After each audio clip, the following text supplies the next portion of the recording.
Oi, família, bem-vindos a mais um Flow. Eu sou o Igor e hoje vou conversar com André Roncaglia e Eduardo Moreira. Muito obrigado por virem aqui. Obrigado pela moral, obrigado pelo tempo. Mas é interessante, quando vocês chegaram, o Eduardo, você falou assim, pô, não, senta aí, não sei o que. Não, vou sentar à esquerda e você senta à direita. Mas pra mim... Não, foi o contrário. Mas pra mim, você tá à esquerda e você tá à direita. Cara, como é que você se sente estando à direita? Tô brincando. Sabe, tem essa brincadeira quando tinha disputa religiosa, né? Durante a campanha. Tinha a galera que falava assim, tá ali na Bíblia que Jesus está sentado à direita de Deus. Nossa. O pessoal falava, então Deus está à esquerda de Jesus, né, cara? Obrigado, gente, por virem aí. Obrigado pela moral. Vamos falar bastante sobre... Bom, eu tenho alguns assuntos que eu acho que vocês poderiam me ajudar a entender melhor, como, por exemplo, que eu te perguntei aqui rapidamente, não quis deixar você responder pra gente falar ao vivo, da reforma tributária, entender como é que tu foi condecorado pela Rainha Elizabeth. Isso é... Fato ou fake? Fato ou fake, verdade. Mas antes disso, deixa eu falar de quem tá patrocinando o programa de hoje, começando pela Insider, que é quem faz essa camisa aqui que eu tô usando. E, bom, ela tem...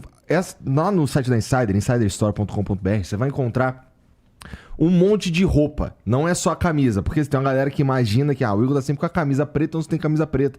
Mas na verdade não. Tem roupa lá pra homem e pra mulher, tem cueca, tem meia, tem bermuda, tem moletom, tem a undershirt, que esses caras assim que gostam de andar de paletó, não sei o quê, bota por baixo que é pra não ficar uma pizza. Cadê o cara que gosta de andar de paletó? Tu é banqueiro, cara, para de sacanagem, pô. Mas quer ver, ó, se liga, todas elas têm um twist tecnológico. No caso, ó, essa daqui é da Insider. Segura ela aí, Andrezão, dá uma olhada aí, ó. Vê se não é gostoso esse pano, ó. Passa na careca. Lustrou. Até meu irmão, comparado com isso aqui, cara, isso daí é ouro, pô. Porque mas de fato, assim, é uma roupa que eu... Inclusive, toma aqui de presente, ó. Isso que eu ia falar, se vier pra cá, não volta. Toma hein? aqui, ó. Isso daqui é de presente pra você, André. Valeu. Valeu, cara. Obrigado. Aí, Eduardo. Obrigado, Vigo. Valeu, Igor. E, cara, vocês que estão assistindo aí, vocês também podem experimentar as roupas da Insider entrando em insiderstore.com.br. E vocês vão encontrar lá, como eu disse, as roupas todas sempre têm um twist tecnológico ali. No caso dessa dessa Tech T-shirt, tem um conforto térmico diferenciado, segura odores corporais aqui pra dentro, ela seca muito rápido. Então dá pra você, por exemplo, o moletom ele estica diferente, né, Jean? Ele é muito confortável. A bermuda que não molha. Como é que lava, Jean, a bermuda que não molha? Pergunta válida, né? Bom, mas aí você pode ir lá e conhecer também insiderstore.com.br e você pode usar o cupom FLOW12 para ganhar 12% de desconto na tua compra, beleza? O link tá aqui no QR Code, tá aqui na descrição também. Vai lá conhecer. E, cara, um outro parceiro que tá com a gente hoje aqui é o CIEE. Lá no Rio a gente chamava de CIEE, pelo menos... como Integração, escola, estágio, né? O emprego, estágio. Alguma coisa. Né? Escola. Alguma parada escola de empresa. Sei lá, escola empresa. E assim, eu chamava de CIEE, mas quando os caras chegaram pra mim aqui, não, vamos fazer uma parada com CIE, não sei o quê. Eles não falam CIE, falaram do outro jeito, que é como o Jean fala. Como é que tu fala? CIE. Tá. CIE que fala. Então, pra nós eu CIE. E você sabe que eu arrumei um emprego pelo CIE, cara? Eu também. É mesmo?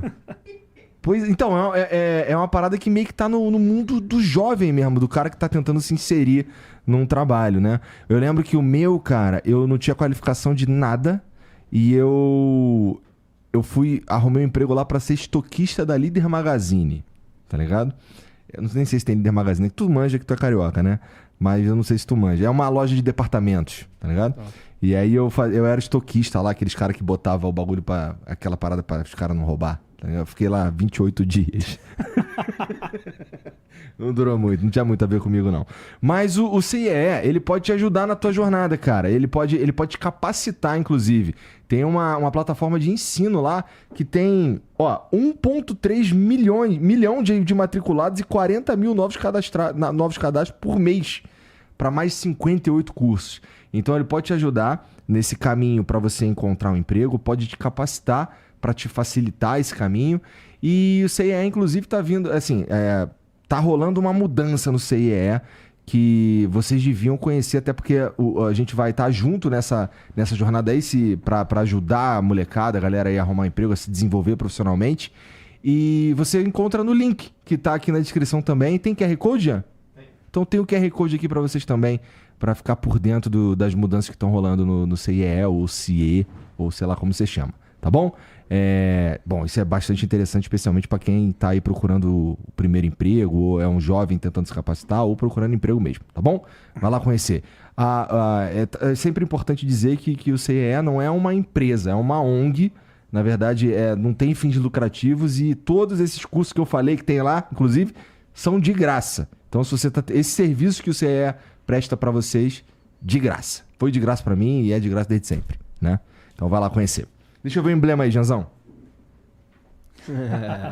Caralho, os caras pensando em dinheiro, só pensa em dinheiro, mano. Olha lá, não pensa em outra coisa, não passa outra coisa ali pela cabeça do Eduardo, que é banqueiro, do André. Que não seja dinheiro. Mas, ó, você que tá assistindo aí, você pode resgatar esse emblema aqui totalmente de graça em nv99.com.br/resgatar, e o código é Eduardo Roncaglia, é a mistura dos dois, tá bom? É o nome do meu irmão. É mesmo? Olha só, cara. Olha só. Meu irmão é Eduardo Roncaglia de Carvalho. Olha isso. Bom, foi sem querer. Estamos falando desse Eduardo aqui, tá, família? Você tem 24 horas para resgatar esse emblema, depois a gente para de emitir e só vai ter acesso quem resgatou nesse período, tá bom? Se quiser mandar uma mensagem pra gente também, é possível, nv99.com.br/flow, mas se você estiver assistindo no YouTube, o link tá fixado aí nos comentários da live, é só clicar que você vai direto pra lá, beleza? É isso. Então, porra, Eduardo, com todo respeito, só pra gente tirar essa parada logo da frente, é fato ou fake que tu foi condecorado pela Rainha Elizabeth II, cara? É fato. É fato. Tem a ver com cavalo, não é? Isso. Em 2012, eu lancei um livro ali, acho que foi 2010, 2011, chamado Encantadores de Vidas. Uhum. E era um livro que eu contava da experiência que eu tive com aquele encantador de cavalos nos Estados Unidos e com o Nuno Cobra aqui no Brasil. Preparador de atleta, preparador de cavalos. Tá. É um livro que fala sobre as técnicas de não violência, né, de treinamento. Uhum. E não violência, seja no treinamento de atleta, não que a galera, né, meta a mão nos atletas, mas a violência lá no Flamengo tá rolando. No Flamengo, o Gerson, né? E antes disso também preparador físico. Eu ainda vi que o Varela veio pra cima. Eu sou flamenguista. O Varela veio pra cima, o Gerson esquivou. Cara, o Varela tá de sacanagem. Tá parecendo outro né? esporte o negócio, né, cara? Tu tá de sacanagem. Mas enfim, triste isso. O Mengão tá, enfim, passando por isso. Mas aí eu escrevi esse livro, e esse livro começou a chegar em um monte de lugar, comecei a viajar ao Brasil, falando sobre não violência, e falando sobre violência doméstica, falando sobre vários assuntos que são relacionados, e usando a questão dos cavalos, mas como uma metáfora, como uma alegoria para falar sobre não violência. E o encantador de cavalos americano, vivo ainda, né, ele de 35, 88 anos, levou isso ao conhecimento da rainha. Em 2012 ela me chamou e eu fui condecorado lá no Castelo de Windsor. Porra, que maneiro, cara. Como é que foi esse sentimento aí, cara? Caralho, como é? Primeiro tu não foi ver se esse bagulho era de verdade mesmo? Porque, pô, a rainha tá te chamando, Foi, cara. Isso, enfim, isso é um papo longo, mas em relação a isso que você tá falando, eu me perguntei a mesma coisa, né? Eu falei, primeiro eu preciso de quando eu chegar para pegar visto, ou quando chegar, eu tenho que ter alguma coisa provando que eu não sou um maluco, que eu vou chegar no teu país, as pessoas vão falar o seguinte: pô, você tá aqui pra quê? Quando eu falar que vou encontrar a rainha, a galera vai me levar preso na hora, né? Então eu tenho um convite lá oficial do Palácio de Buckingham, etc. E aí quando eu cheguei, não deu outra. Quando eu cheguei lá na imigração, a moça chegou e falou assim: "What are you here for?", né? Com aquele sotaque em inglês. Aí eu falei assim: "I'm here to see the Queen". Aí ela já me olhou e falou assim: "Você pode provar?". Aí, meu irmão, eu puxei, né? Aí quando eu puxei ela, oh my God. E então foi uma das cenas mais engraçadas. Nem a moça lá da imigração. Mas foi uma experiência muito doida, diferente, né? Parece que aqueles soldadinhos de chumbo andando mesmo, rei, rainha, um monte de carruagem, etc. Enfim, uma coisa que foi diferentão. E aí, apesar de hoje eu ter 1 milhão de críticas à questão da realeza, das monarquias e etc., eu não tenho como negar que esse evento na minha vida foi um divisor de águas, trouxe, assim, um reconhecimento por um trabalho que eu fazia de não violência, passou a me projetar para um monte de palestra, eu comecei a viajar ao Brasil E o que eu fiz com isso depois é algo que não pode esquecer, que começa com essa semente, entendeu? Então, por mais que exista aí essa contradição, caramba, você hoje todo de esquerda, socialista e etc., e foi condecorado pela rainha? Pois é isso aí. É estranho mesmo, Andrezão, na minha opinião, o Eduardo, com esse papo de esquerda, não sei o que, o cara é ex-banqueiro, pô. Como é que pra mim, com todo respeito mesmo, eu não tô falando isso pra parecer um babaca. Não, tudo bem, você xinga mesmo de ex-banqueiro, tá tranquilo. Mas tu não é ex-banqueiro? Não, eu tô brincando. Tu é ex-banqueiro, né? Isso. Então, banqueiro pra mim todo mundo costuma falar pra mim, e a ideia central dos banqueiros, não sei o que, não combina muito com um banqueiro de esquerda. Mas você estava me dizendo que existem banqueiros de esquerda. Existem.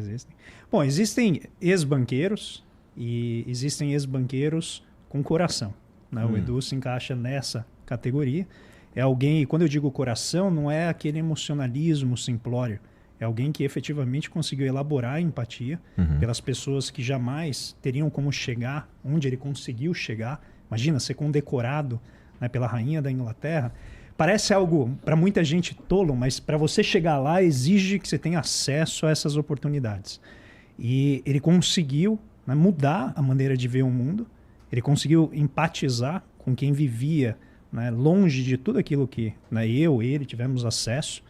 E eu acho que ele é um exemplo de como a convivência transforma. Então, quando ele decidiu ir conviver com as pessoas, conseguiu ver o que é o andar de baixo da sociedade, isso o transformou. Por isso eu chamo o ex-banqueiro com coração. E tem outras pessoas, né? Eu gosto de citar o meu amigo Gabriel Galípolo, que hoje é diretor de política monetária, estudou comigo na graduação na PUC São Paulo, no mestrado, e sempre foi uma pessoa de esquerda. E, obviamente, existem níveis, né, de radicalidade e radicalismo. Ele é uma pessoa progressista e foi trabalhar no mercado financeiro como presidente de um banco e pôde ver toda a engrenagem funcionando, que é exatamente o que o Eduardo fez. Ele foi lá, viu como a coisa funciona, enxergou os pontos cegos, enxergou, né, toda a parafernália que leva à acumulação de riqueza sem limites. E ele olhou para isso e, né, teve ali a percepção de que não podia continuar daquele jeito, ou continuar, né, contribuindo com aquele sistema, e mudou o lado. Então, eu tenho a impressão que existem muitas pessoas assim. A questão é quando que elas vão se sensibilizar ou ir visitar o andar de baixo. Porque é muito pouca gente que tem acesso a todas essas oportunidades que se digna. Fala assim, eu vou descer lá, vou tentar ver como que vivem os povos originários que estão sendo, né, perseguidos, como que vivem as pessoas de baixa renda que estão sendo exploradas, as pessoas que estão passando por situações análogas ao trabalho escravo, num país como o nosso, que abunda em riquezas, abunda em produção, e ainda assim tem pessoas vivendo numa marginalidade material sem qualquer justificativa. Então é possível, e eu gostaria inclusive de fazer um clamor para os banqueiros. Posso fumar meu paeiro? Fique à vontade. Tá bom. Fazer, né, pedir para que os banqueiros comecem, né, a caminhar nessa trajetória, porque o sistema está chegando na sua capacidade limite de carga. E se a gente não começar a redirecionar as finanças para produzir algo de valor para a sociedade, não apenas lucro concentrado no topo, não vai ser a gente, não vai ser o Edu, nem eu que vamos bater na porta deles, vai ser o meio ambiente. Você está falando, que limite esse que você se refere? O sistema capitalista é um sistema de exploração predatória do meio ambiente. É verdade. E a maneira como a gente está lidando com isso, achando que jogar para o setor financeiro com uma suposta aspiração ambiental, que isso vai resolver sem que tenham estados fortes coordenando a ação do setor privado, isso é uma grande fantasia. Não vai, a gente vai aprofundar o problema, não vai resolver e pode levar, né, a uma aceleração das catástrofes. E, Eduardo, você acha que dá para virar esse jogo, cara? Você acha que surge uma galera com uma certa recorrência, com a visão parecida com a tua? Ou que percebe o que você percebeu e se sensibiliza? Existe esse mundo? Vamos lá, cara. Eu falei numa entrevista que eu dei, acho que essa semana, uma coisa que também parece contraditória. Tu sabe que eu não tô te entrevistando, né? A gente tá só trocando uma ideia. Já me falaram isso. Boa, então estamos só trocando uma ideia. Isso. Então, eu falei numa trocação de ideia essa semana. Não, você falou numa entrevista. Aqui é troca de ideia. Aqui nós estamos trocando ideia. Boa. Mas eu falei que eu sou um pessimista em relação ao que vai acontecer com o planeta, com a humanidade. E sou mesmo, assim, sabe? Eu compartilho isso um pouco, cara. Quando eu vejo, assim, a urgência da gente chegar a alguma solução, o ritmo que as coisas estão indo e como as estruturas que existem estão cristalizadas, principalmente as estruturas de poder, e você sabe que você tem que mudar a estrutura de poder, de acumulação de capital, e mudar significa que algumas pessoas, empresas, vão ter que abrir mão, porque não tem uma solução matemática. Se essas pessoas não abrirem mão de um pouco do que elas têm de terra, ou de grana, ou de consumo, não tem. É matemática, você põe no Excel e não fecha a conta. Uhum. Aí você fala assim, pô, essas pessoas não vão abrir mão. E você pode perceber que o discurso, esse discurso de mercado, é sempre o tal do trickle-down economics, que é o seguinte, não, olha só, você está indo contra a desigualdade? Não vamos ser contra a desigualdade. Vamos ser contra a pobreza. Deixa o bilionário, não mexe com bilionário. Vamos fazer subir a maré, que aí sobe para todo mundo. O mais pobre fica mais rico e deixa o mais rico ainda muito rico. Aí você chega para ele e fala assim, então beleza, põe no papel. Põe no papel e faz a conta seguinte, é fácil, o mundo tem 8 bilhões de habitantes. Você pega as pessoas mais pobres do mundo, põe quanto você acha que elas tinham que ter de renda para poder ter uma vida digna.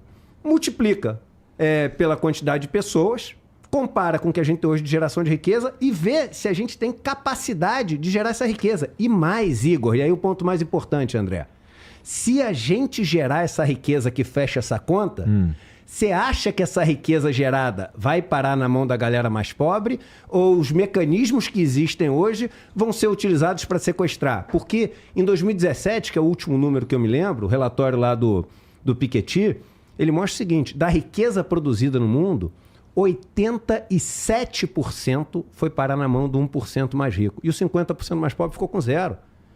Então, como ser otimista? Aí você fala, pô, Eduardo, então o que tu está fazendo? Se eu não lutar por isso, aí a caminhada perde o sentido. Aí você perdeu a sua humanidade. Ele estava falando, cara, eu morei já em mais de 30 lugares e eu não visito. Eu moro com a galera, eu trabalho com a galera, eu viajo com a galera, nos lugares mais pobres do país. Meu irmão, se tu volta e você fala assim, ó, a gente não vai morrer no mundo melhor, mas eu nem vou lutar por essas pessoas, aí, irmão, aí acabou tudo. Aí acabou. Aí tua razão de existir, para mim, ela deixa de ser. Ela deixa de ser. Então eu sou um pessimista, mas um pessimista, meu irmão, que vai lutar até o último dia da vida para tentar fazer as coisas um pouco diferentes.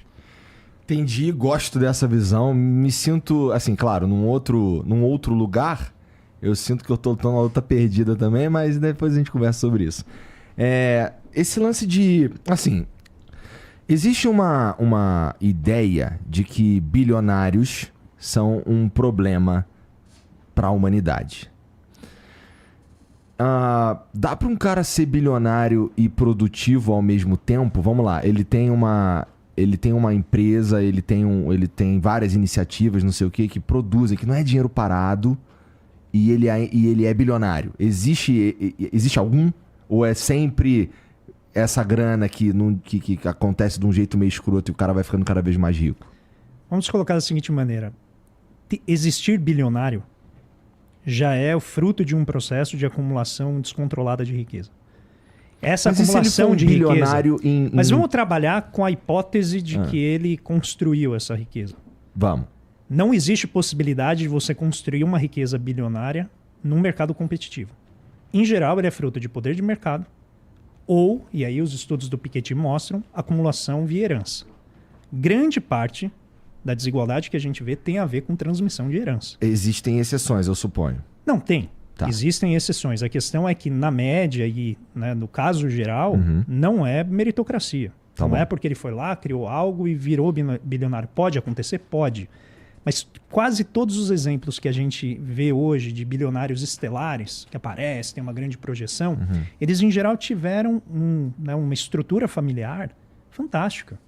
Em geral, os pais eram grandes empresários ou tinham já herdado dos seus avós e tal, e tinham já um monte de riqueza que gera o quê? Oportunidade. E a oportunidade, que é exatamente você poder chegar no lugar e mostrar o que você é bom em fazer, ela fica restringida. Igor, a gente sabe disso dentro de teoria econômica desde meados do século XIX. Já tem teórico falando sobre como a concentração de riqueza inibe a produção de oportunidades para todo mundo. É que isso é óbvio mesmo, né? Então não é novo isso. O problema é que a gente passou muito tempo, como o Eduardo citou aqui, acreditando que se você aumentasse a produtividade das pessoas, só a partir dos anos 70 do século XX, que o mercado daria conta de dar oportunidade para todo mundo. E não deu. E não sou eu falando, é o FMI. É o FMI dizendo o neoliberalismo, que é essa ideia de que se você tirar o Estado do jogo, vende as empresas estatais, aumenta a dinâmica do mercado no controle da sociedade, que o resultado vai ser mais oportunidades, que vai ser menor desigualdade, que vai ser mais renda para todo mundo e assim por diante. 40 anos depois deu errado. Quer uma estatística interessante? Nos Estados Unidos, eu li essa semana, por isso que está fresca na cabeça. Da década ali de 70, que ele está falando até hoje, o salário do trabalhador americano aumentou 18%. O salário do presidente das empresas aumentou 1.700%. A relação entre quanto o presidente da empresa e a média de salário dos funcionários da empresa era 20 vezes, hoje é mais de 400 vezes. Mais de 400 vezes. E aí uma pergunta que a gente tem que se fazer, e é por isso que eu acho um absurdo ter bilionário, é muito simples. Dinheiro, irmão, ele quer dizer um direito à riqueza. Então, por exemplo, se a gente pode chegar aqui e falar assim, ó, pega tudo que é moeda do mundo, multiplica por 10. E aí tudo vai subir de preço, você vai ter uma inflação para as coisas se readequarem, porque o que tem para ser oferecido em troca daquele dinheiro é limitado, é escasso. Então, o cara que tem bilhão, a pergunta que você tem que fazer é o seguinte, de onde veio esse bilhão? Tem que ter vindo de algum lugar, porque ele representa direito à riqueza. E aí você fala o seguinte, essa pessoa, ela gerou uma quantidade de riqueza no mundo que, assim, justifica, que fecha a conta de só a parte dela ter sido bilhão e, além disso, ter sobrado a mais para todo mundo, não fecha a conta. E aí vem o discurso. Não, mas pô, o cara trouxe uma revolução para o mundo. E o cara não traz sozinho, porque o Steve Jobs, o Bill Gates, o Elon Musk, tu deixa o cara sozinho em casa? Deixa o cara sozinho sem ter ninguém para trabalhar junto com ele? Sem ter ninguém para fazer junto com ele? Sem ter ninguém para na mina lá que vai fazer o material para bateria, para pegar o cobre, para fazer a fiação, para montar a usina que leva a eletricidade à empresa dele? É todo mundo, não é só todo mundo que trabalha na empresa dele que gera isso. O cara que construiu a estrada, irmão, onde ele pega o carro e vai até o trabalho. Todo mundo está na equação. Todo mundo está na conta. Não é a conta só da ideia que o cara teve para que a ideia fez a vida de todo mundo melhor. Porque para a ideia ser posta em prática, você precisou de todo um sistema trabalhando para que aquilo fosse viável. Só que esse sistema é um sistema que não devolve para essas pessoas que fizeram isso o naco delas do lado do Musk, que elas mereciam ter. O naco dela do Gates, que elas mereciam ter. O naco delas do Jorge Paulo Lema, que elas mereciam ter. Então é uma questão, para mim, volto a dizer, é matemática. É matemática.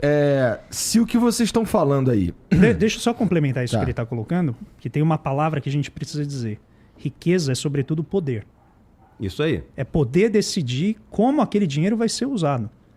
Quando você começa a diminuir, a partir dos anos 60 do século XX, o capital público, por meio de privatizações, e deslocar esse dinheiro para a mão de empresários, você está tirando o poder de realizar coisas. O Estado ele tem os seus limites, ele tem uma série de problemas organizacionais, mas quando ele faz uma atividade, em geral, ela está orientada para o interesse coletivo. Vai vazar de maneira desigual para a sociedade? Sempre vaza, porque depende de como as pessoas vão usar. Mas, no geral, está sendo distribuído. Quando você põe na mão de um bilionário, ele vai decidir quem vai estudar, ele vai decidir o que vai ser estudado, ele vai querer decidir como que os planos de saúde vão distribuir recursos para a sociedade, quem vai ter direito a fazer uma operação, né, de um câncer, quem não vai ter. Por quê? O ticket para entrar deixou de ser o CPF, que é o que o SUS exige. Você tem que ter o CPF, e olhe lá, porque o SUS atende toda a América Latina. E ele passa a ser o quanto dinheiro você tem na carteira. E controlar isso é algo que vai muito além de meramente ter dinheiro. Porque, de maneira bem simplificada, o que é o dinheiro, além de acesso à riqueza? Capacidade de comandar trabalho humano. Todo mundo que está acompanhando aqui, pense nisso. Se eu tenho dinheiro na carteira, é a substituição do meu esforço. Eu vou contratar alguém para fazer para mim aquilo que eu não desejo fazer.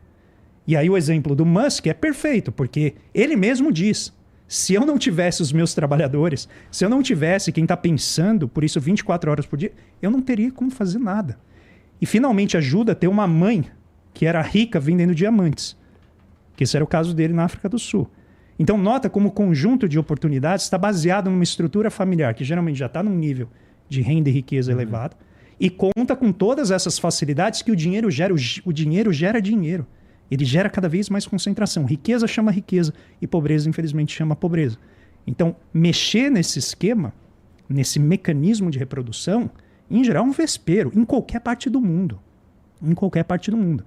E depois a gente pode discutir a questão Neymar. Porque a questão Neymar, ela é sintomática de uma mudança de percepção sobre a concentração de riqueza que está acontecendo no mundo afora. Por que ele foi para a Arábia Saudita? Tem um motivo para isso. Não é meramente porque eles estão pagando mais. De maneira simplificada. Eles estão pagando mais com menos imposto para ele. Tá, eu quero falar sobre isso, vamos refletir um pouco mais sobre isso, mas eu queria voltar no Elon Musk, porque assim, como eu estava dizendo, se a visão de mundo que vocês têm é a melhor visão de mundo, então eu tenho uma venda no meu olho. Porque, eu entendo quando você está falando que existe toda uma cadeia para fazer o Starlink funcionar, por exemplo. Eu entendo que muitas pessoas trabalharam e o trabalho delas agregou valor na parada e fez acontecer mesmo da maneira mais básica, mais fundamental. Mas, cara, a gente não... Você acha que a gente tinha que distribuir os resultados financeiros, por exemplo, da Tesla, do SpaceX, realmente para, sei lá, para o cara que tá fazendo energia? Porque, assim, eu acho que se a gente tá... Assim, cada um tem o seu papel na parada, né? E é como eu disse, assim, se a visão de mundo de vocês for perfeita, eu preciso tirar uma venda do meu olho. Porque, cara, a maneira que eu enxergo cara, o Elon Musk, na minha opinião, eu sou fã dele. Já pra deixar vocês putos. Eu acho que, porra, o cara, assim, independente da mãe dele ser rico, caralho, não sei o quê, a visão que ele tinha da realidade que ele queria alcançar é foda.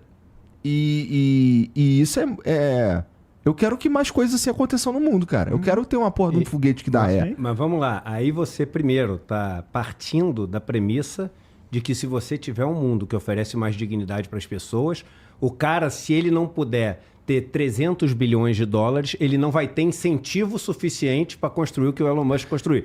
E eu discordo completamente disso. É porque, assim, primeiro que ele não tem... Eu suponho, não sei, tô tirando do meu cu, mas eu suponho que ele não tenha esses bilhões na conta dele, né? Esses bilhões, na verdade, são...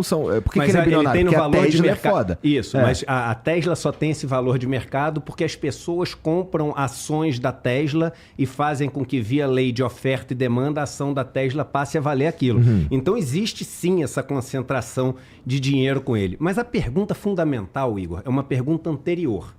Que é uma pergunta que é o seguinte: que tipo de mundo você quer viver? Essa é a principal pergunta. Porque num tipo de mundo... Por exemplo, se você quer um mundo onde a gente consiga fazer uma máquina intergaláctica, que a gente consiga chegar o mais rápido possível ao primeiro exoplaneta e 0,0001% do planeta possa fazer turismo espacial e ir para esse lugar, enquanto metade do planeta continua morrendo de câncer, continua morrendo pobre, continua trabalhando para esse 0,001, aí beleza. Esse modelo realmente tem os incentivos corretos. E o que eu penso hoje, e isso mudou muito a minha vida, não é nesse lado financeiro, é o seguinte: qual o modelo de mundo que garante para todo mundo a dignidade, e aí a partir dessa dignidade você vai ter diferenças. Um cara vai ter mais, um cara vai ter menos, um cara vai ter mais oportunidade, vai querer trabalhar, vai querer fazer mais, tomar mais risco, tomar menos risco. E aí você tem que tomar um cuidado, que foi o que o André falou aqui, eu vou traduzir com outra palavra, é o seguinte: dinheiro não te traz só poder econômico, traz poder político. Então, quando uma pessoa acumula um monte de bilhão, essa pessoa começa a interferir na tua vida, que ela não tem direito a interferir na tua vida, e em segundo lugar, ela começa até a agir contra o capitalismo, porque ela começa a ser a maior opositora da lei do livre mercado. Ela começa a criar barreiras de entrada para ninguém poder competir com ela. É a história de todos os monopólios. E, por fim, vamos lembrar que para o Elon Musk construir o Starlink, que eu tenho no meu sítio, e tecnologicamente falando, irmão, a gente está junto. Eu acho incrível a tomada de risco, a tentativa, o erro, os cientistas, a física quântica por trás. Isso é maravilhoso. Mas pensa que por trás disso, lá atrás, tem a Western Union com telégrafo. Aí, no final, ali no começo do século XIX, era o que mandava. Aí depois tem o Graham Bell com telefone. Aí depois você tem o David Sarnoff com a rádio AM. Aí depois você tem a televisão com a NBC. Aí depois disso você tem a rádio FM. Depois disso você tem a internet. Em todos eles, meu irmão, o Estado por trás, fazendo acontecer, com pesquisa, com desenvolvimento, com parceria com os Bell Labs, com tudo isso. Então, existe sempre um esforço coletivo. E se você, com esforço coletivo, não puder devolver dignidade, pelo menos, para todo mundo, para mim, um modelo não serve. Mas a relação, vamos lá, os mesmos Estados estando por trás, a relação, tu acha que a relação de divisão dos resultados é diferente de um bilionário para o Estado, por exemplo? Que não entendi. Por exemplo, vamos lá. Você estava falando que o Estado estava por trás desses grandes avanços tecnológicos. Vamos falando mais recentemente da internet. Tá. Os cientistas, os caras que trabalharam ali para dar esse suporte ali, eles colheram os frutos dessa porra? Aí que tá. O que é o fruto, né? De grana, não. De grana não colheram. Mas esses caras nem estão atrás de virar bilionário. É um erro também a gente partir desse, palavra da moda hoje em dia, desse mindset de que o objetivo... boa. De que o objetivo de todo mundo tem que ser ficar bilionário. Eu concordo contigo. Fiquei louco da vida, irmão. Essa semana meu filho começou a ter aula de educação financeira na escola, tava indo super bem. Até que foi um cara dar uma palestra lá e falou, pô, queria falar pra vocês, os moleques de 13 anos, queria falar pra vocês que eu tenho 20 e poucos anos, já tô comprando minha segunda casa e vim do nada e tô construindo um patrimônio, não sei o que, de milhão. Eu falei, meu irmão, o que ele tá botando na cabeça das crianças, cara? Por que essa é a definição de sucesso? Entendeu? E você vai fazer isso à custa de quê? Você vai fazer... Porque sempre é à custa de alguma coisa. Às custas de alguma coisa, perdão. Porque a riqueza é limitada, a riqueza é finita, e quando você tem uma ultra acumulação de um lado, isso tem que ter vindo de algum lugar. Sim. Não tem como não ter vindo de algum lugar. Não, claro. Deixa eu só colocar que eu não odeio o Elon Musk, nem nada. E nem tenho aversão ao que ele faz, que é produtivo. Mas ele é o exemplo perfeito do que acontece quando a pessoa tem muito dinheiro, que se traduz em muito poder, que se traduz na ausência de qualquer restrição sobre como ele se expressa para o mundo. Então, alguém como ele, que veio de uma família abastada, que teve um aporte milionário do governo americano para as várias iniciativas, quando ele estava para quebrar, quem salvou foi o governo americano, que passou 10 anos com a empresa sem dar lucro, até que ela estourou com o suporte do governo americano e com o suporte do mercado de crédito, que olha para o rico de maneira diferente do que olha para o pobre. Exatamente porque ele tem capital. Então, ter capital não é meramente ter dinheiro disponível, é garantia. Quando eu chego para o banco e ele olha a minha declaração do imposto de renda, ele olha para mim diferente do que olha para uma pessoa que tem uma bicicleta. Ponto. Então, ele, com a família que ele tem, com as garantias que ele tinha, ele conseguiu acesso a muita coisa. Onde que vira o problema, essencialmente? Quando ele acumula uma riqueza que é tão grande, com base numa propriedade, por exemplo, intelectual, que é um direito que ele tem de explorar algo que ninguém mais tem, por exemplo, porque ele tem um contrato do governo americano. E quando isso não reverte para quem trabalha diretamente para ele, ou quando a tecnologia não se transforma em algo que melhora a vida das pessoas. Então, pode ser que no saldo líquido da tecnologia, como o Edu colocou, ele esteja melhorando a vida de muita gente. O problema é quando ele vira e fala assim, se a gente precisar de lítio, a gente invade a Bolívia. A gente já deu o golpe. Aí a gente tem um problema mesmo. O problema é que não dá para dissociar uma coisa da outra. Você não consegue controlar uma pessoa, né, sobre o que ela vai dizer, o que ela vai fazer. Principalmente quando ela tem poder. A literatura está repleta de exemplos fictícios, mas que são inspirados na vida real, do que o poder faz com a pessoa. Ela se torna literalmente sem restrições, não olha para o outro como sendo um próximo, como sendo um igual, e começa a transformar os outros em massa de manobra, em massa de exploração para servir aos seus próprios propósitos de ter mais poder. E daí para frente é o quê? É o poder político. Ele não vai aceitar ser o bilionário, ele vai querer almoçar com o presidente dos Estados Unidos, ele vai querer sentar na comissão que desenvolve a regulação da tecnologia, ele vai comprar o senador que vai votar a legislação que vai, por exemplo, bloquear uma tributação como a dele. Então, o poder ele vai se acumulando. O poder ele gera o que a gente chama de topocracia. Então, é o governo de quem está no topo, não é o governo de quem está embaixo. E é por isso que ele é antagônico a qualquer percepção de democracia no sentido efetivo, não, né, a alternância pacífica do poder, mas efetivamente fazer o produto do esforço coletivo retornar em escala maior para quem trabalha, para quem coopera nesse esforço. Então, essencialmente, todo bilionário é um problema. Não, aí que tá. Se você faz isso, você está personalizando. Isso. O problema é o mundo que permite que existam bilionários. Eu tento não ter raiva de nenhum bilionário pessoalmente. Às vezes tu acaba tendo, porque tu pega implicância, não sei o quê. Fala aí que tu não gosta. Não adianta. Comprar inimigo desse tamanho à toa, de bobeira, com bom motivo eu compro. Mas, cara, eu penso o seguinte, para começar, eu nem conheço o cara. Agora é o seguinte, vamos supor que eu chegue, sente aqui, bata um papo com ele, converta o cara. O cara sai dali, resolve virar um frei franciscano, resolve, virar comunista. Beleza. Sabe o que vai acontecer? Se o modelo não muda, o sistema não muda, alguém vai tomar o lugar do cara. Alguém vai sentar na cadeira do cara. Ou a empresa dele quebra. É isso. E vem outro no lugar. Então, a minha luta é contra a forma como o sistema é injusto e não contra as pessoas. Porque essa luta contra as pessoas, eu acho que é uma luta... E as pessoas tentam jogar... É um espantalho só, né? Eu vou dar um exemplo, usando a minha pessoa. Nunca, em nenhum momento do ano, eu sou tão liberal quanto na hora que eu faço declaração do imposto de renda, cara. É boa. Olha como o mecanismo social afeta o teu comportamento. Eu passo o ano falando, tem que tributar, a gente tem que elevar a tributação sobre os mais ricos. Na hora que eu faço a declaração, eu digo assim, eu entendo o Elon Musk. Cara, e que bom que você tá falando isso, porque assim, me passa uma honestidade, cara. Mas porque... Ninguém gosta de pagar imposto, Ninguém irmão. gosta, cara. Qual o truque do pato amarelo da Fiesp? Cheguei longe do microfone, tu me deu a dica do retorno funcionando. Qual o truque do pato amarelo da Fiesp?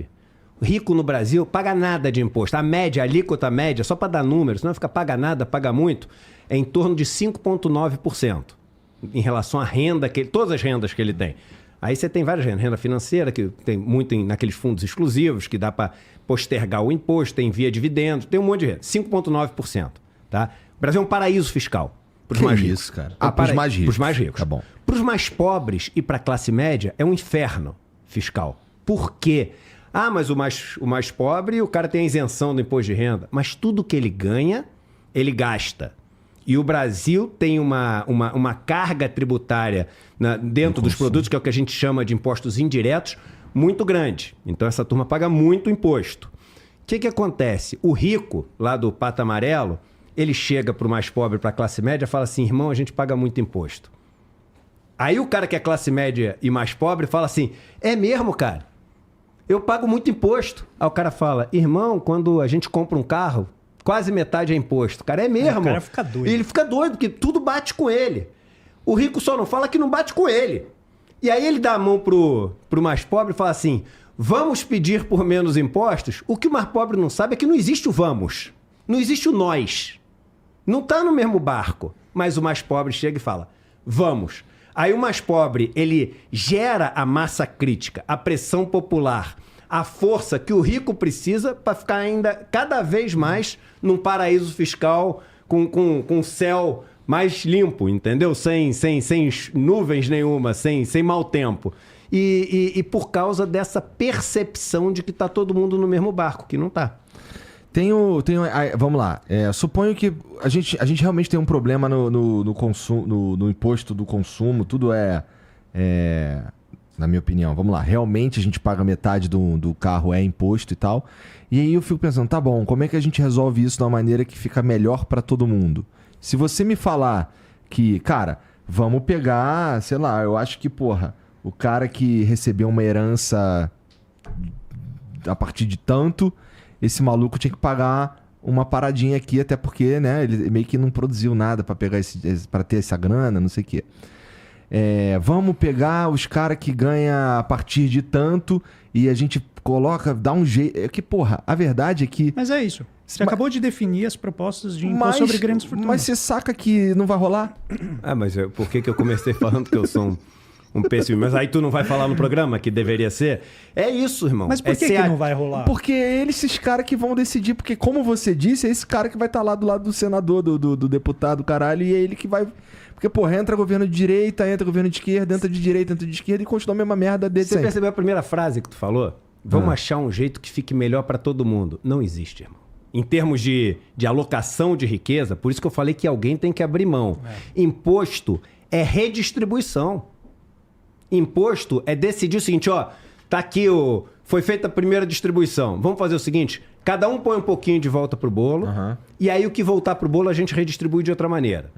E aí você, enfim, você pode redistribuir ou contratando obras que vão beneficiar a sociedade ou fazendo simplesmente transferências de renda, mas imposto é isso. O Brasil tem uma carga tributária de mais ou menos 1/3 do PIB. Mais ou menos, grandes números.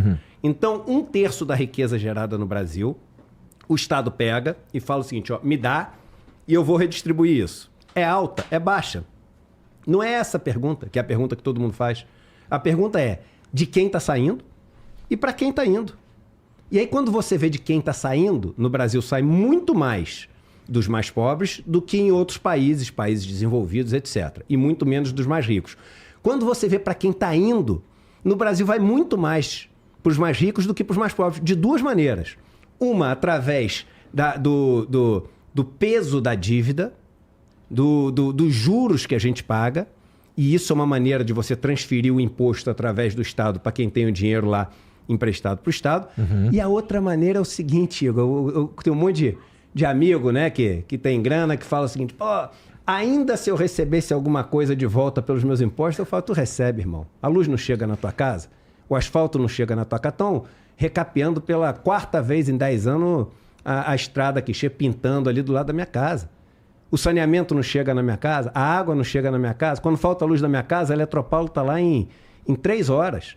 Então, para o rico, o imposto volta. Ele não volta para o pobre. Mas aí o rico vem com o discurso. Ainda se voltasse para a gente, é o pobre. Gostei desse discurso. Estou junto contigo no discurso. Quero pagar menos imposto. Entendeu? Bom, eu vou só dar um número. Porque, às vezes, as pessoas acham que a gente, quando fala de rico, está falando da pessoa que ganha 20 mil reais. Isso, na distribuição de renda, não chega nem perto ali do 1%. É porque tem uma galera que não sabe o que é ser rico, né? Então eu vou convidar quem está nos assistindo a entrar no site da Receita Federal. Eu sei que causa arrepio só de pensar nisso, mas tem algo lá que chama os grandes números do imposto de renda. Então eu sou fissurado nesses números, porque eu fico fazendo conta lá, eu fico o dia inteiro fazendo conta para entender qual que é o universo da riqueza do Brasil e como que algo tão obsceno não incomoda o suficiente. E eu estou falando da classe dirigente, que seria a classe média, que está vendo o rico cada vez ficar mais longe dele e não consegue fazer nada, porque não tem poder para tanto. A última faixa de rendimento do imposto de renda, quando você pega o 1%, você divide em 10 grupos. Aí você pega o último grupo desse 1% dividido em 10 e divide em mais 10. Dentro do 1% mais pobre, ou não? Ou mais rico? Mais rico. O mais rico, tá. Então o imposto de renda, ele tem 35 milhões de pessoas. Tá? Então a gente está pegando 15% da população brasileira, só. Dentro desses 35 milhões, você vai dividindo em 100 partes com menor número, mas você chega lá no 0,01% desse universo mais rico. Tá? Então a gente está falando de 3 mil pessoas, mais ou menos. Você sabe qual que é a escala de ganho entre o mínimo e o máximo nesse último? É de 22 milhões de reais a 22 bilhões de reais no ano. Isso não é patrimônio, isso é renda. Isso é fluxo de renda em um ano. Tá? Quando você olha lá o quanto eles devem de imposto, você vai ver, assim, é maior do que todos os outros que vêm antes. 7 em cada 10 reais da renda deles dá uma voltinha assim na Receita Federal. Paga nada. A Receita Federal vem e fala assim, passem 70 em cada 100 reais. Pode passar. O cara tributa 3. Sabe a coisa quando você chega no aeroporto, nada a declarar? Então, 70 em cada 100 reais, as pessoas não pagam nada. Não é que paga pouco, não paga nada. Então, um sujeito que pegaram lá, eu até achei que fosse um dos membros da 3G, mas depois eu vi que não. Deve ser, um dos membros da 3G deve ser ganhando 22 bilhões no ano. Ele ganha 1,3 bilhão de reais no ano. Um pesquisador do IPEA pegou esse dado para ilustrar. Ele pagou imposto em cima de 100 milhões só. E não é que ele pagou, só para a galera que está assistindo, não é que ele pagou 100 milhões de imposto. Ele pagou imposto em cima de 100 milhões. 100 milhões era o 100% dele para receita. Isso aí. Isso. É a base tributável dele para a receita. Ou seja, a alíquota efetiva de imposto que ele pagou foi minúscula, 0,000.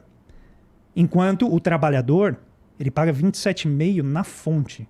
Por isso que eu brinco que o Olerite é o maior 171 que existe, né? Porque o empregador te promete um valor, quando você pega o seu Olerite, já vem todos os descontos na fonte. Não tem nem como reagir.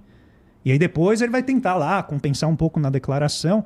Mas o rico, para ele 90 bilhões de renda no país em 2021 foram para proprietários rurais, isento de tributação, 90 bilhões. Se você tributa 15% que seja disso, você já consegue financiar centenas de escolas. Então o que a gente está falando, e eu gosto de usar esse exemplo para a pessoa não achar, não, então quando tiver imposto sobre grande fortuna vai pegar aqui o meu palio. Né? Vai pegar aqui a minha casa de campo. Não, a gente está falando de pessoa que tem riqueza tão obscena que ela fala assim, as casas que eu tenho nos vários países que eu vou. As lanchas, os iates, os helicópteros. Tem gente que tem um número enorme de helicópteros. Tem gente que faz coleção de Ferrari. Aí é que eu entro numa de falar o seguinte também. Eu hoje em dia não quero migalha de rico não, irmão, para a sociedade. Esse negócio, vamos taxar o jatinho e o helicóptero, e aí vamos comemorar que taxou o jatinho e helicóptero. Tem aqui, vamos pegar, que nem o Roncaglia estava falando, vamos pegar aqui de 400 bilhões e vamos... É claro, de 400 bilhões, o cara deixa de dar o incentivo ali, a isenção, vira 200, vira metade, que bom. 200 de isenção é melhor do que 400. Eu taxar o jatinho é melhor do que não taxar. Mas a minha luta, já que eu virei um pessimista, e já que eu acho que eu vou morrer num mundo injusto e desigual, por que eu vou lutar por pouco? Se é para lutar, eu luto por tudo. Eu luto pela justiça total. Eu não vou lutar por pouco. Então, eu luto pro seguinte, não vai ter nenhuma das isenções que não precisa ter. Vai ter que taxar igual o outro é taxado. Eu não quero migalha, porque o truque deles também é chegar daqui a pouco e falar contribuímos para um Brasil melhor. Agora tem 0,5% de imposto sobre grande fortuna do que o cara tem acima de 50 milhões de reais. Estou inventando aqui, os números não são esses. Contribuir. Contribuir o quê, irmão? Se tu ganha de taxa Selic mais de 13% ao ano, em vez de tu ganhar 13, vai estar ganhando 12,5%. Tu não perdeu nada, tu ainda está ganhando 12,5%, que é a maior do mundo. Não é por isso a minha luta. É claro que na negociação política, no jogo do que dá para fazer, aí é o que consegue, é o que vota, é o que aprova. Agora, a minha luta não pode ser pela migalha. A luta é pelo pacote total de um mundo mais justo. E quando a gente tá... Porque assim, o que a gente vê na prática, pelo menos aqui no Brasil, a gente vê sempre os caras procurando um jeitinho de taxar umas paradas que não tem nada a ver com isso que vocês estão falando. Dá pra citar aqui rapidamente o lance das casas de apostas esportivas, por exemplo. Tá ligado? Agora o cara que ele ganhar ali uma merreca numa aposta que ele apostou, sei lá, no Flamengo hoje, ganhou ali uma merreca, não sei se agora, mas em algum momento tá tendo essa conversa, esse cara vai ter que pagar um imposto sobre o que ele ganhou ali, né? Então a gente tá falando de um troço que, assim, na minha opinião, é sacanagem, na verdade, com o cara que tá ali, se divertindo, entendeu? IPVA é uma putaria do jeito que é. O IPTU é uma putaria. E eu não tô falando claro que eu não queria pagar esses impostos. Mas o meu ponto é que, a gente continua e faz isso de maneira sistemática ao longo do tempo, atacando o lugar errado. Porque assim, se você me falar, cara, meu irmão, se a gente pega... sacanagem isso daqui, cara. porra, 70% do dinheiro dos caras nem passa na bagulho. E a gente tá sendo até conservador falando isso, né? Eu concordo, putaria, pô. Putaria total. Agora, como é... Aí quando os caras vão pensar num plano pra arrecadar mais, os caras pensam em sacanear o cara que já tá duro, irmão. Porque, pô, um bilionário lá, ele... Porra, como é que tu vai taxar o cara que... Pô, tu vai pegar esse cara na aposta esportiva? Não vai, porra. Mas vem cá, quem você tá taxando é importante... Desculpe, você ia até responder isso. Mas só porque tem muita malandragem também... Posso estar falando um monte de burrice, tá? Eu não sou especialista em porra nenhuma, tá bom? Tá. Primeiro é o seguinte, aí é outra discussão, eu sei que é polêmica pra caramba, eu sou um cara mega crítico ao tamanho que esse negócio de aposta tá tomando. Mega crítico. Até pro esporte, eu acho que esse negócio acaba com o esporte, acaba com a legitimidade das coisas, a sua credibilidade nos resultados. Eu acho um absurdo. Segundo, que eu acho num país... como o Brasil, você tem um mega incentivo para aposta, que é uma coisa que zero de riqueza nova, é transferência de renda. Aposta é um monte de gente fala, mas aí vai construir o cassino, não sei o quê. Meu irmão, aposta é transferência de renda. Vai um pedacinho pro cara que ganha, um pedação pra banca. Constrói uma biblioteca no lugar. Exatamente, que aí constrói também. Então, eu sou ultra crítico. Mas o ponto é o seguinte, já que você está fazendo essa transferência e os donos da empresa estão ficando com o naco maior da história, porque a banca é que ganha grana, é o verde da roleta, meu irmão, que no final das contas é o único que sai ganhando, esse cara tem que pagar a fatia de imposto dele. Aí o cara joga, fala o seguinte, mas o cara mais pobre está pagando o imposto dele, vamos não sei... Mas na verdade, de alguém tu tem que cobrar esse imposto. Então faz o seguinte... Tu acha que é injusto o cara que ganhou de resultado de aposta ali até R$100 pagar imposto? Beleza, o cara não vai pagar, mas o cara da banca vai ter que pagar. Porque se o cara ganhou 100, o cara da banca ganhou 1.000, ganhou 500, ganhou 400. E esse cara não pode ficar não tributado. Esse cara, aliás, está há vários anos não sendo tributado com a sede dele num país fora do Brasil, num navio. Passando ali pelo... É isso aí. Nossa, eu tô ligado, mas é uma ideia muito complicada. Essa de criar novos impostos, porque a gente sabe que quem se fode no final é sempre eu. Porque vamos lá, tá bom, então vamos tributar esse cara. Aí o que ele vai fazer? Ele abaixa a porra da odd. Não, mas você não tá tributando a pessoa, você tá tributando a atividade. Nesse caso, a atividade de jogo ela é entendida como um vício, potencialmente um vício. Tudo aquilo que causa dano social, o imposto ele pode ter o efeito regulatório sobre o comportamento. O primeiro deles é inibir o jovem. Então você tributa muito cigarro, tributa muito bebida, para que o jovem não consiga chegar, porque em geral o jovem tem poder aquisitivo menor. Então você... Né, é imposto seletivo. É imposto seletivo. Você aumenta o tempo que ele fica longe daquela prática que eventualmente pode levar a um vício. Então, toda atividade danosa, historicamente se construiu a ideia de que o imposto é uma forma de você desincentivar isso. No caso do jogo de azar, que acaba sendo isso, porque como a banca sempre leva, o azar está sempre do seu lado. Eu concordo que você vai tributar uma pessoa que ganha e a sensação vai ser, poxa, mas eu fui bem o vitorioso e vem o Estado como um meeiro, é quase uma corveia lá do feudalismo, né? Fala assim, ó, você vai pegar aí um pedaço disso que você ganhou e você vai deslocar para mim. Por quê? Nunca ganho, meu irmão. Quando eu ganho, tem porra. Caralho. E ainda vem e fala, porque se você não pagar, eu vou te colocar num lugarzinho ali que tem uma decoração com umas grades para você refletir a importância de você pagar para mim, né? Então já vem o aparato do Estado e aí a pessoa fala assim, pô, é verdade, olha... Que triste que aconteceu comigo. Enquanto o rico está lá ganhando em cima do pobre sem pagar imposto, porque ele não paga imposto sobre lucro e dividendo. Então ele montou uma empresa em que ele não vai pagar imposto sobre lucro e dividendo, sendo que ele deveria dar maior contribuição. E aqui é importante a gente refletir que a gente não está falando... Eu acho que seria útil reduzir a riqueza acumulada dos bilionários para um padrão moral aceitável em que eles se tornassem gente, no sentido de respeitar as regras. Gente como a gente. Alguém que tem, né, receio de cometer um dano à sociedade e ser punido para ela. Esse pessoal não tem esse receio. Eles não têm. A gente vai ver o caso da Americana. Essa galera não paga imposto hoje, Igor. Porque no Brasil, o cara sabe... Mesmo os 100 milhões que ele tem que pagar, o cara sabe o seguinte, empurra com a barriga. E aí daqui a pouco vai ter um refis. É isso. Entendeu? Daqui a pouco o governo chama a gente para renegociar. Não, eu conheço um empresário que fala abertamente para mim, não, imposto eu pago depois. Isso aí, é isso imposto é opcional. Imposto é imposto para o pobre. Porque para o rico ele é opcional. E a quantidade de mecanismos e grandes advogados tributaristas que vão te ajudar a pagar menos imposto, a não ser que, né, contanto que você o remunere bem, É um mercado enorme. Mas só para ilustrar... Estamos juntos nisso daí. Mas só para ilustrar o problema do controle da riqueza. Tem uma proposta que um dia o Piketty, que é esse pensador francês que escreveu Capital no século XXI, né, um grande livro de 2014, ele estava num programa de auditório lá na Suécia. E a Suécia é reconhecidamente um dos países que mais tributa, né, a renda, tem 60% de imposto de renda alíquota marginal lá no topo e tal. E aí ele vira para um bilionário e ele fala assim, olha, o que eu gostaria é que o tributo sobre as pessoas mais ricas fosse de 120% da sua renda. Então imagina que aquele cara ganhou 1 bilhão de dólares no ano e ele vai ter que pagar 1 bilhão e 200 milhões em tributos de pessoa física, imposto de renda. Esse empresário, ele não conseguia ficar parado numa cadeira, ele ficou irritadíssimo. Aí ele falou assim, olha, quanto que você vale? Qual que é o teu valor?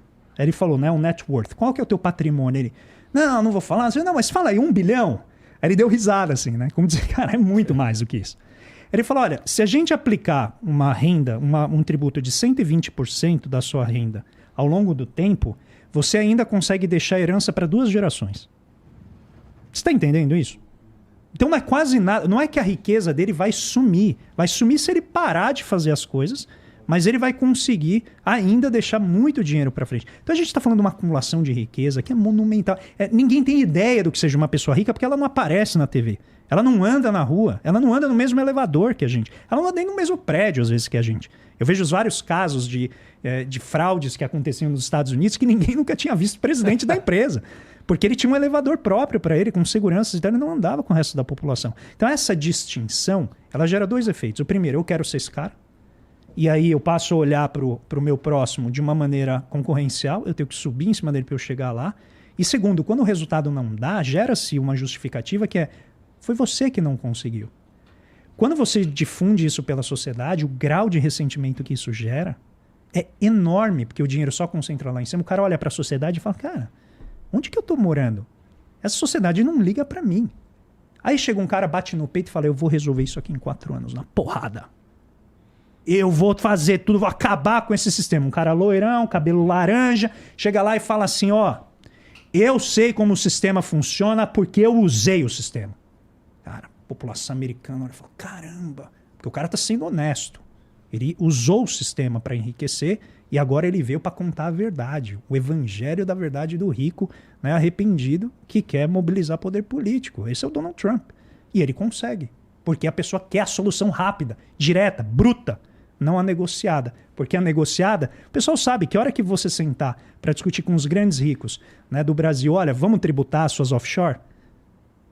Não é para acabar com as offshore. Quando ele repatriar o dinheiro que está lá guardado, ele vai pagar um imposto em cima disso, como qualquer outra pessoa paga. Aí tem um presidente da Câmara que vai dizer, não. Muito cedo para discutir isso.